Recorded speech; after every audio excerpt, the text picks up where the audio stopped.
মিশরের মেয়েরা হযরত ইউসুফ আলাইহিস সালামের সৌন্দর্য দেখে লেবু কাটতে গিয়ে বা কমলা কাটতে গিয়ে আঙ্গুল কেটে ফেলেছে। এই ঘটনাটা যখন আমাদের আম্মাজান আয়েশা সিদ্দিকা রাদিয়াল্লাহু তাআলা আনহা শোনেন, তখন তিনি বললেন, ও মিশরের মেয়েরা, তোমরা ইউসুফ নবীর সৌন্দর্য দেখে লেবু কাটতে গিয়ে আঙ্গুল কেটে ফেলেছো।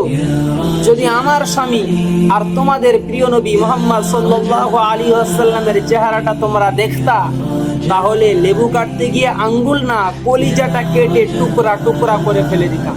এই জন্য বিশ্বনবী সাল্লাল্লাহু আলাইহি ওয়াসাল্লামের দিকে যদি কেউ একবার তাকাতে, বিশ্বনবী সাল্লাল্লাহু আলাইহি ওয়াসাল্লামের প্রতি তার একটা মায়া জমে যেত। কারণ আল্লাহ পাক রব্বুল আলামিন বিশ্বনবীকে পাঠিয়েছেন ওমা আরসালনাকা ইল্লা রাহমাতাল লিল আলামিন, গোটা বিশ্বের জন্য রহমত। এই জন্য বিশ্বনবী সাল্লাল্লাহু আলাইহি ওয়াসাল্লামকে আমরা ভালোবাসি।